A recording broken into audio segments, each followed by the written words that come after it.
नमस्कार. आवाज रेसिपीजमध्ये आपलं पुन्हा एकदा स्वागत. आजची आपली रेसिपी आहे साबुदाणा वडा. साबुदाणा वडा हा सगळ्यांनाच आवडणारा पदार्थ आहे आणि त्यासाठी जे लागणारं साहित्य ते घेतले आपण 200 ग्रॅम साबुदाणा. रात्रभर भिजत घातला होता, त्यामुळे सकाळी तो चांगला फुगून आलेला आहे आणि मऊ पण झालेला आहे. त्यानंतर 2 उकडलेले बटाटे, कोथिंबीर, अर्धी वाटी दाण्याचा कूट आहे, बारीक चिरलेली हिरवी मिरची आहे जी आपल्याला तिखटानुसार आपण घ्यायची आहे. त्यानंतर उपासाला लागणारं सैंधव मीठ, ते पण आपलं चवीनुसार घ्यायचं आहे. आल्याचे बारीक तुकडे आहेत आणि ओल्या खोबऱ्याचे बारीक तुकडे आहेत. ह्या दोन्ही वस्तू ऑप्शनल आहेत, आपल्याला पाहिजे तर आपण घेऊ शकतो, नाहीतर तसं ते खाताना चांगलंच लागतं. एका परातीमध्ये साबुदाणा काढून घेतला आहे आणि त्यामध्ये आपण बटाटे कुस्करून घेणार आहोत. उकडून ठेवलेले होते 2 बटाटे, ते आत्ता कुस्करतोय आपण. बटाटे कुस्करून झाल्यानंतर त्यामध्ये घालणार आहोत आपण चवीप्रमाणे सेंधे मीठ.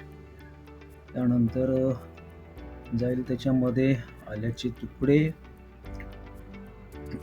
ओल्या खोबऱ्याचे बारीक तुकडे, चिरलेली कोथिंबीर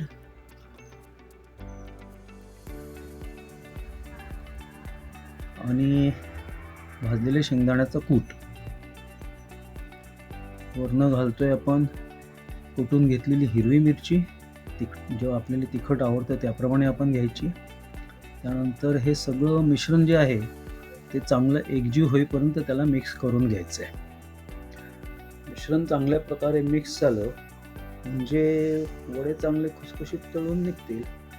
आता एका कढईमध्ये तेल तापवायला ठेवायचं आहे, मंद आचेवरच तेल ठेवायचं आहे तापवायला, आणि आपल्याला पाहिजे त्या साईजप्रमाणे वडे बनवायला घ्यायचे.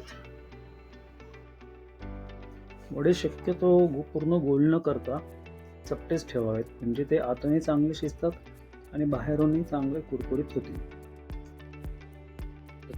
आता आपलं तेल तापत आलेलं आहे आणि तेलामध्ये आता आपण वडे सोडायला सुरुवात करायची आहे.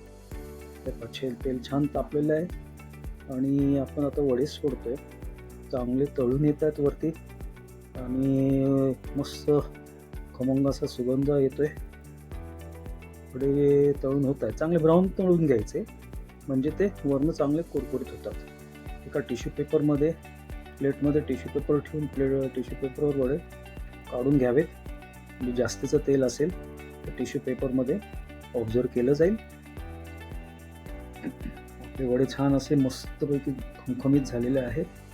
रेसिपी शेवटपर्यंत बघितल्याबद्दल धन्यवाद. लाईक करा, शेअर करा आणि सबस्क्राईब करा. नमस्कार.